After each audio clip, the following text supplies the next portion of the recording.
16장 1절부터 4절까지 말씀.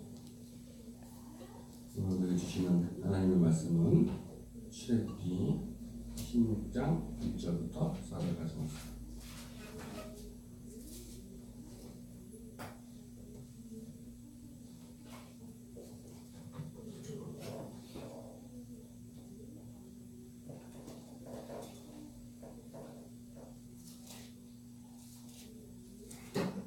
다 찾은 줄로 믿고 교독하겠습니다. 이스라엘 자손의 온 회중이 엘렘에서 떠나 엘렘과 시내산 사이에 있는 신 광야에 이르니 애굽에서 나온 후 둘째 달 15일이라. 이스라엘 자손 온 회중이 그 광야에서 모세와 아론을 원망하여 이스라엘 자손이 그들에게 이르되 우리가 애굽 땅에서 고기 가마 곁에 앉아 있던 때와 떡을 배불리 먹던 때에 여호와의 손에 죽었더라면 좋았을 것을. 너희가 이 광야로 우리를 인도해내어 온 회중이 죽여 죽게 한도다. 그때 여호와께서 모세에게 이르시되 보라, 내가 너희를 위하여 하늘에서 양식을 이같이 내리니 백성이 나가서 이를 날마다 주고 이같이 하여 그들이 내 율법을 준행하나 아니하나 내가 시험하리라. 아멘. 오늘 제목이 만나를 주신 하나님이라는 제목으로 여러분과 은혜의 시간 가지려고 합니다. 드디어 만나와 메추라기를 광에서 주시는 사건이 16장에 나와 있어요. 그 전에 지난주에 우리가 말씀을 잘 기억해 봅시다. 만나를 주시기 전에 광야에서 첫 번째 하나님께서 기적을 베푸시고 우리에게 이야기하셨던 것이 바로 쓴물, 마라, 치료의 하나님, 라파의 하나님이었죠. 이들이 홍해를 건너자마자 바로 사흘길을 가자마자 하나님의 홍해를 가리키는 기적을 보고도 불구하고 불평불만을 시작합니다. 왜 불평불만했냐면 마라라는 곳을 쓴물이었기 때문에 그래요. 마라가 혼돈하여지고 정돈되어지지 않는 내 생각들이었고 마라가 그것들을 통해서 쓰여지는 것들이었어요. 그래서 하나님께서 이때 처음으로 율법을 주시고 율례를 정하시고 우리들을 시험하고자 하셨던 것이에요. 왜? 어떤 것? 율법을 주고 율례를 주어서 그들이 내게 순종하는지 순종 안 하는지 내 말에 귀를 기울이는지 모든 규례를 지키는지를 시험하시면서 하신 말씀이 바로 나는 라파의 하나님, 라파여호와 치료하는 하나님이라고 말씀하십니다. 치료라는 하나님 라파를 뜯어보니까 히브리어로 우리가 살펴보니까 가장 높은 하나님의 열린 말씀의 힘이에요. 우리가 치료받는 것은 병치료만 받는 치료의 하나님이라고 생각했지요. 물론 병이 났을 때 치료를 해주시는 하나님이에요. 근데 마라의 사건에서는 병이 난 사건이 아니에요. 사람입니다. 근데 하나님께서 왜 자기를 치료의 하나님이라고 이야기했냐는 거죠. 우리는 여기서 의문을 품어야 된다고 말씀드렸죠. 치료의 하나님이 그냥 육체적인 병을 치료하는 것에서 끝나는 것이 아니라 무엇이다? 이 치료는 온 우리의 혼돈된 마음을, 혼돈된 생각을 하나님의 율법, 규례로, 하나님의 말씀으로 규칙적으로 정돈되어져 가는 것이에요. 그것이 치료라는 거예요. 그것이 내 마음의 치료이며 내 육신의 치료인 거예요. 그것이 가장 높은 하나님의 말씀의 힘으로 이루어지는 질서라는 것이에요. 그 질서는 하나님이 우리에게 처음 주시는 율법과 율례였고 그것을 우리가 순종하는지 그 순종을 지키는지 규례를 지키는지 보시겠다는 거예요. 그것이 시험하시는 걸로 나오는 거죠. 그렇게 시험에 통과하면 치료의 하나님으로 치료의 말씀으로 우리에게 힘으로 열려지게 되는 거예요.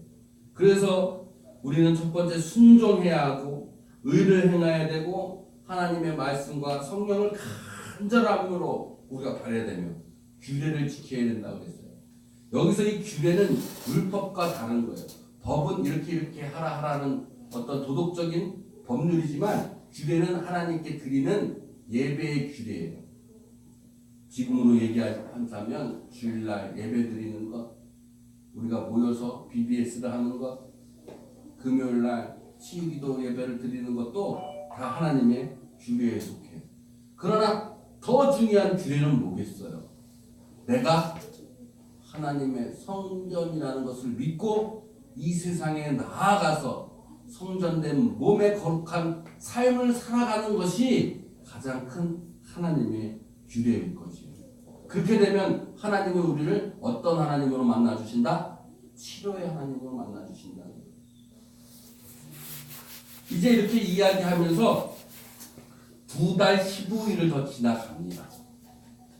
그래서 엘림을 지나서 시내산으로 가기 전에 중간에 만나와 메추라기를 주시는 기적의 일들이 여기서 나타나게 되는 것이죠. 만나 이거를 히브리어로 어떻게 얘기하냐면 마나 이렇게 얘기해요. 똑같아요, 발음이. 근데 이 히브리어 원어의 뜻은 이 마나의 원어의 뜻은 뭐냐면 왓이에요. 왓? 이게 뭐야? 이건 뜻이 마나의 뜻이에요. 출애굽기 16장 15절에 이렇게 되어 있어요. 어떻게 됐냐면 만나를 처음 보고서 서로 이르되 이것이 무엇이냐, 이것이 무엇인지 알지 못한다 라고 이야기했을 때 이것이 무엇이지? 라고 했을 때 히브리어 단어도 이 만나라는 단어예요. 와, 이것이 무엇이지? 나는 알지 못하는 것이네 라는 것이 만나의 원어적인 의미죠. 근데 이렇게 되면 이게 뭐냐?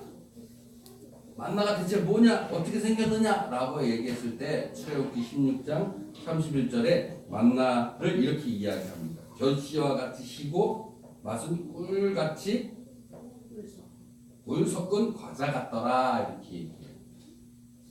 만나를 다른 말로 이야기하면 흰색과 같은 꿀 섞은 과자 같다라고 이야기하는 히브리어 단어의 똑같은 의미가 진주의 의미를 갖고 있습니다. 그래서 진주를 돼지에 주겠느냐라는 이야기들에 같은 성맥한 이야기예요. 그래서 만나를 많은 사람들이 하나님의 말씀, 하나님의 진리 이렇게 해석하고는 합니다. 만나를 하늘에서 진리를 내려주시든지 비와 같이 내려주시든지 만나를 우리에게 주시던 하나님은 우리에게 하늘에서 진리를 우리에게 먹음으로 인해서 진리에 속한 백성이 되라고 이야기하시는 거예요. 그래요, 맞죠? 만나는 진리이고 하나님이 우리에게 주시는 진리예요. 그런데 저는 그것을 다르게 이야기 한번 해보자고 하는 것이에요. 그게 뭐냐면 만나는 N를 합친 단어인데 이것을 파세해서 보니까 진리라는 이야기하고는 전혀 동떨어진 이야기가 되어버렸어요. 그게 뭐냐면 거대한, M은 마나 했을 때 M은 거대한이라는 뜻이고 N을 뜻하는 것은 활동이고 삶이에요. 만나는 거대한 활동의 삶입니다. 파세해서 봅니다. 그러면 거대한 삶만, 거대한 활동이 대체 무엇일까? 라고 제가 생각했을 때는 뭐냐면 그것이 바로 성령이라는 거예요. 성령은 하나님의 능력인 것이고 하나님의 활동인 것이에요. 근데 그것이 거대한 힘, 오버 파워로 나타나는 것이죠. 우리의 삶이 하늘에서 내려주시는 성령이 없다면 힘없이 쓰러지는 삶이 될 수밖에 없을 거예요. 그런데 라파의 하나님, 가장 높은 말씀의 힘, 파워처럼 만나도 역시 거대한 활동의 힘이 되어지는 성령의 능력이라는 것이에요. 왜 그러냐면 16절 이 사람들이 무엇이라고 이야기하냐면 15일 동안 한 달, 2달 15일 동안 걸어가면서 이스라엘 백성이 모세와 아론을 원망하면서 이렇게 얘기합니다. 3장 3장을 보면 이렇게 얘기해요. 뭐라고 얘기하냐면 이스라엘 자손들이 그에게 이르되 우리가 애굽 땅에 있었을 때 고기 가마 곁에 앉아서 있었을 때와 떡을 배불리 먹었을 때 여호와의 손에 죽었더라면 좋았을 것을 이렇게 얘기합니다. 세상에서 내가 고기 맛있는 고기 배불리 먹고 떡 맛있게 먹고 세상에 풍족하게 누리면서 내가 그냥 하나님 앞에서 그냥 죽는 게 더 편할 걸. 내가 왜 광야에 나와서 이렇게 굶주려서 죽게 되느냐라고 이야기를 하는 거예요. 이들은 성령이 없었던 것이죠. 그저 세상의 물질에서 그냥 풍족하게 누리면서 그냥 죽는 것이 더 낫다라고 생각한 것이었어요. 성령 없이, 만나 없이 말이죠. 하나님의 진리 없이도 맞을 것이고 우리 안에 성령이 없는 것도 맞는 것일 거예요. 그런데 이들이 이야기했던 그렇게 그냥 세상을 즐기면서 살다가 그냥 여호와 손에 죽으면 우리의 죽음은 어떠한 죽음이었을까요? 그 죽음은 분명히 행복한 천국의 삶의 죽음은 아니었을 것입니다. 그러나 성령을 주시면서 진리를 우리에게 주시면서 하나님께서는 광야에서 애굽 땅에서 먹지 못했던 성령의 진리의 말씀을 우리에게 주셨던 것이죠. 그런데 우리가 세상 길을 걸어오면서 우리 한국교회에서도 점점 진리에 목말라 하지 않고 성령에 목말라 하지 않아요. 그리고 성령이 우리에게 어떠한 역할을 하는지도 생각하지 못할 때가 너무나도 많죠.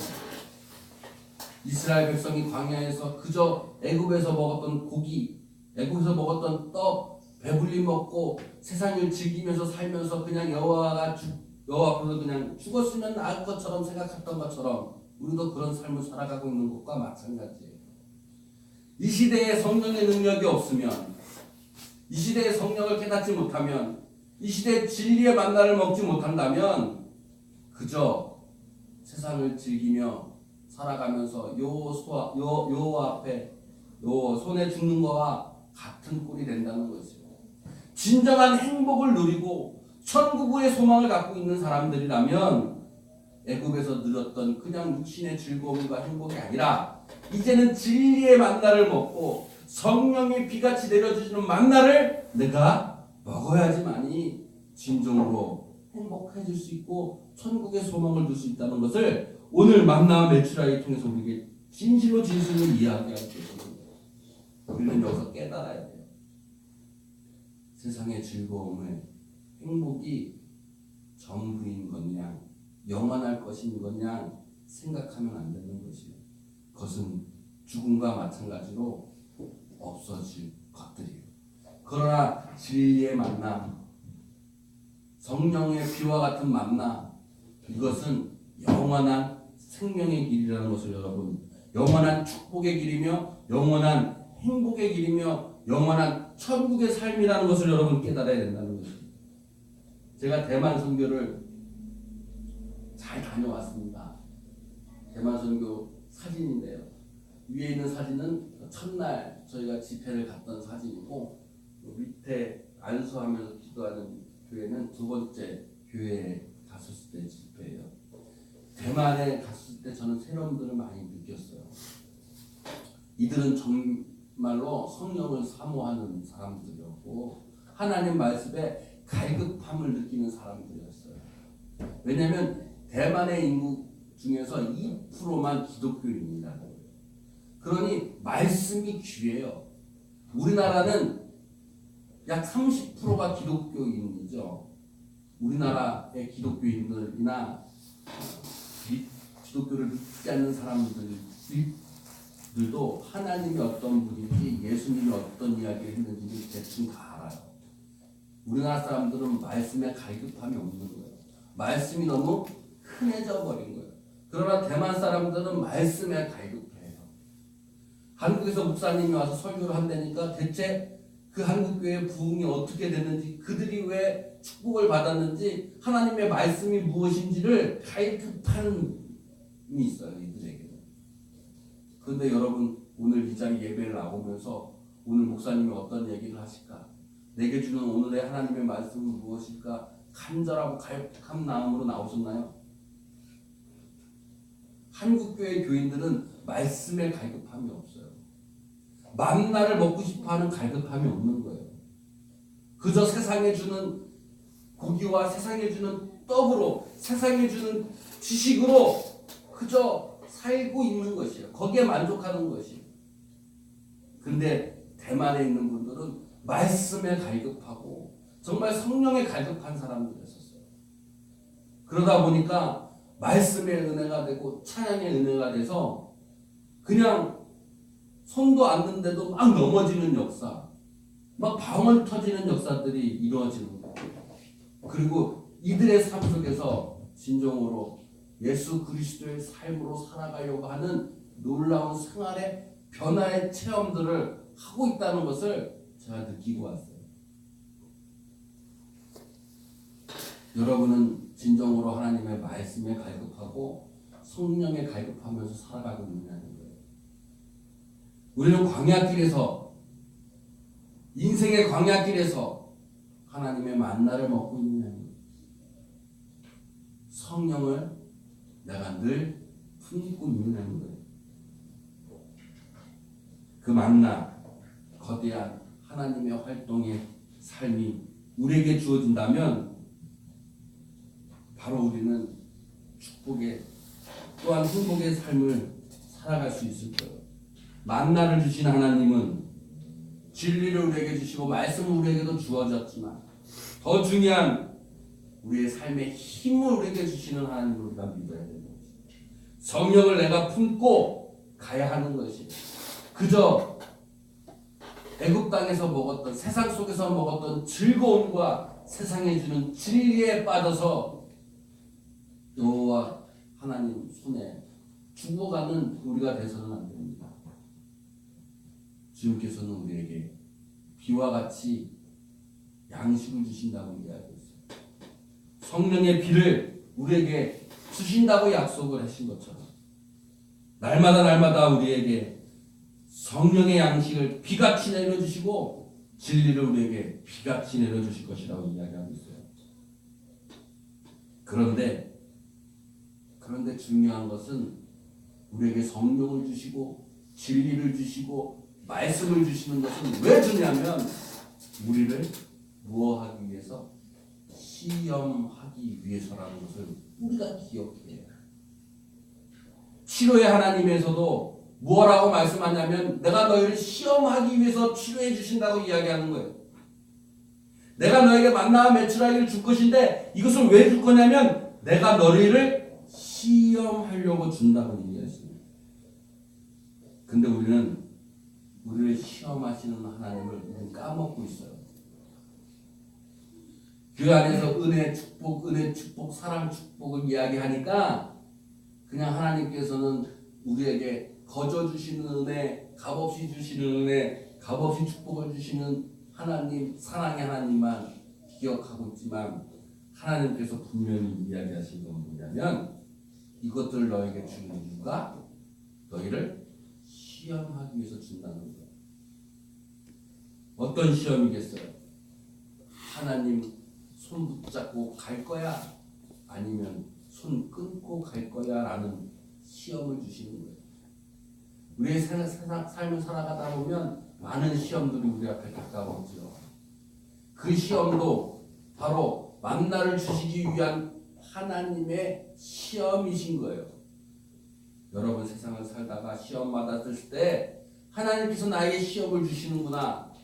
이 시험을 내가 잘 통과해서 진정으로 거대한 삶의 축복을 누리기 위해서는 진정으로 광야에서 만나를 먹기 위해서는 어떻게 내가 하나님과 동행해야 할지를 여러분 생각하셔야 된다는 거예요. 하나님께서는 우리에게 만나를 주시길 원하십니다. 할렐루야. 하나님의 말씀을 주시고 성령을 우리에게 주셔서 그것을 먹고 즐거워하기를 원하십니다. 여러분은 하나님의 만나를 먹겠습니까?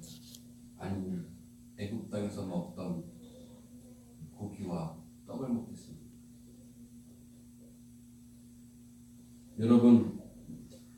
여러분은 만나를 주시는 하나님, 만나를 매일 먹는 삶이 되시기를 주님의 이름으로 축원드립니다.